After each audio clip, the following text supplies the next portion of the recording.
He never wanted to punish Argentina. The world forced his hand. Every person following this story already knows it. Every journalist who read that leaked letter knows it. Every fan who saw his face when Ferran Torres scored the winner knows it too. Gianni Infantino did not want to punish Argentina. He wanted to send them a friendship letter. He wanted to call their conduct professional. He wanted to send Claudio Tapia his warmest congratulations and let the whole investigation quietly disappear before anyone noticed. But the world noticed. The footage went viral. The letter leaked. The complaints piled up. Norway's FA stepped in. Fair Square stepped in. UEFA stepped in. Millions signed a petition. And suddenly the most powerful man in football was cornered, with nowhere left to hide. He had to act. Not because he wanted to, because the entire football world was watching, documenting, and waiting for his next move. Now Paredes, Molina, Almada, and Ayala are formally charged. The Argentine Football Association is under investigation across multiple categories of violations from the whole tournament. Minimum 3-match bans are coming, possibly more. Gianni Infantino is punishing Argentina, and he hates every second of it. Welcome back to Robert's Football Talk. If you're new here, hit subscribe right now, because today we're breaking down the most uncomfortable position any FIFA president has ever been trapped in. The man who called Argentina professional is now forced to charge them with assault. The man who wrote "With all my friendship" is now forced to play the neutral guardian of a sport he was never neutral about. This is the story of Infantino being dragged, kicking and screaming, into doing the right thing, and why being dragged there is the most damaging thing that has ever happened to his credibility. Subscribe. Let's go. Part 1: The moment he lost control of the story. Let's rewind to the exact second Infantino's plan fell apart. Because he had a plan. Simple. Not clever. But a plan. Send Argentina the friendship letter. Let the investigation crawl along quietly, with zero public updates. Hand out minimal punishments months later, once nobody's watching. Move on. Call it the greatest World Cup ever. Let the shocked look on his own face fade from memory. That plan lasted about 48 hours. Argentina's federation published the letter themselves right on their own website. Within hours it was everywhere: the Daily Mail, Sports Illustrated, Fox News, every major outlet on earth. The letter meant to stay buried became the most read document in football governance in years. And every word inside it, professionalism, magnificent, with all my friendship, turned into ammunition against the man who wrote it. Outlets pointed out the obvious. Infantino praised professionalism while several of those same players were caught grabbing opponents by the throat on live television.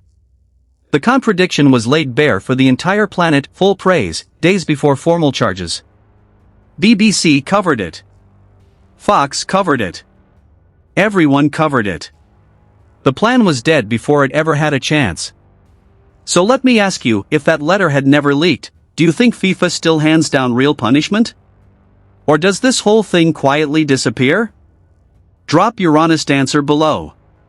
Subscribe now, because Part 2 is where the pressure that broke him becomes crystal clear. Part 2: The walls that closed in. Here's exactly who forced Infantino's hand, because left alone, he does nothing.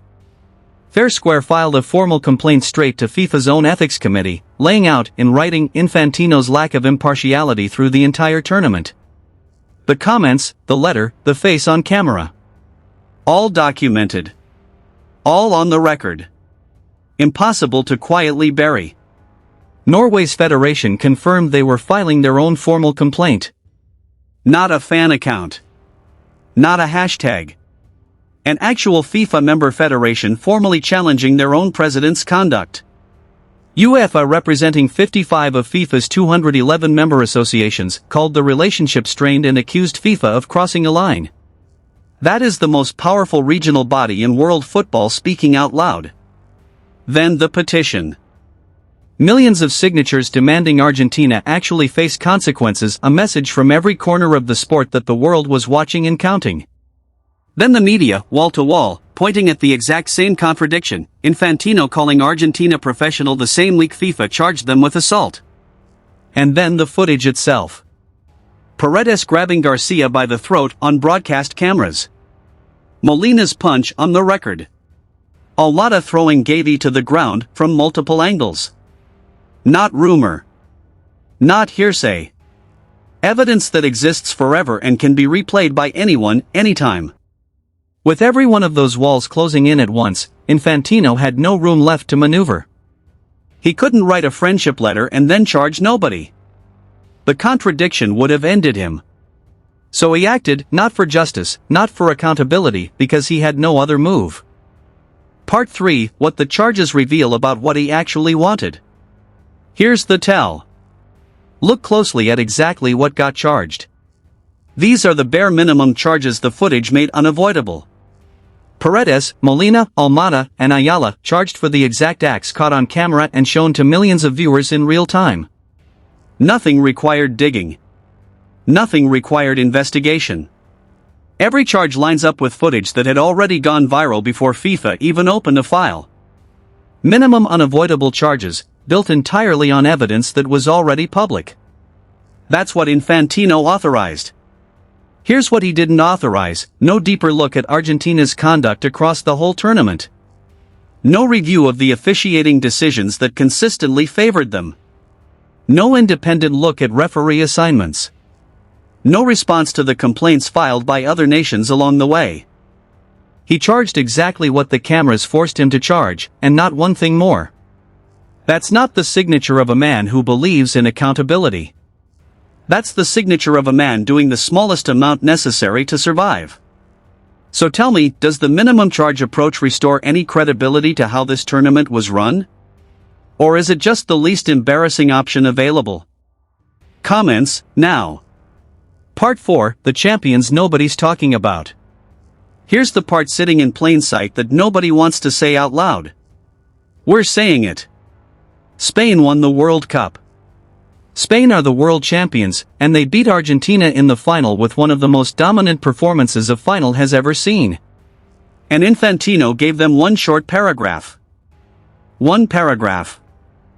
Less warmth, less feeling, less personal touch than the multi-paragraph friendship letter sent to the team that lost and is now under formal investigation for assault. Spain deserved better than this. Their manager has carried himself with dignity. Their players have talked about the win with class. Rodri got punched and still handled himself professionally afterward. Gianni got thrown to the ground and somehow ended up with a charge of his own for reacting to it. Spain are the champions, and FIFA should have spent every day since the final whistle celebrating them loudly. Instead, the entire storyline has been about Argentina, the letter, the investigation, the face Infantino made when the winning goal went in. The champions became a footnote in their own coronation because the man running the sport was more emotionally invested in the team that lost. Spain deserved a FIFA president as loud in their corner as he was quiet in Argentina's. They didn't get that. They got this. Subscribe and share this, because the final part is the verdict every football fan needs to hear. Part 5, forced, reluctant, minimum. Here's the clearest possible summary. Infantino did not want to punish Argentina. He sent them a friendship letter while the investigation was still open. He praised their professionalism while his own disciplinary committee reviewed footage of players grabbing opponents by the throat. He sent his warmest congratulations within a day of opening a formal probe into that same federation.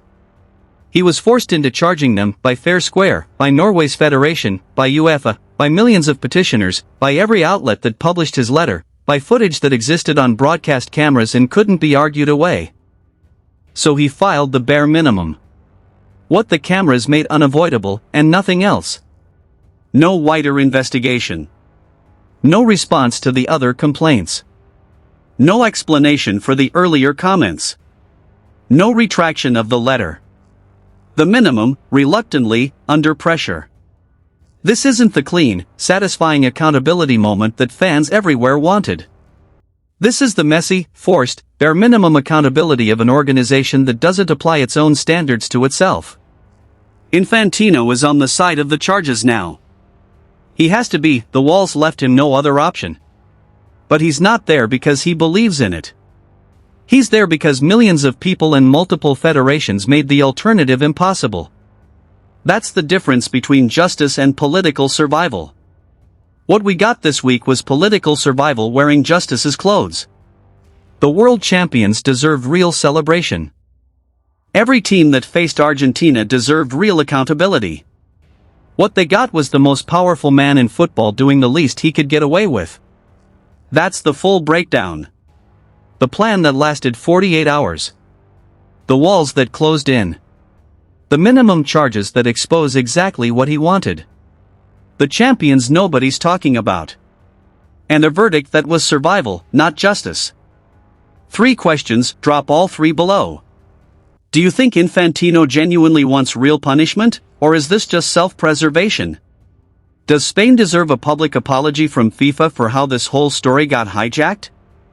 And will FIFA's own ethics review of Infantino actually go anywhere or vanish quietly, just like he hoped this whole thing would? I read every comment. This has been Robert's Football Talk.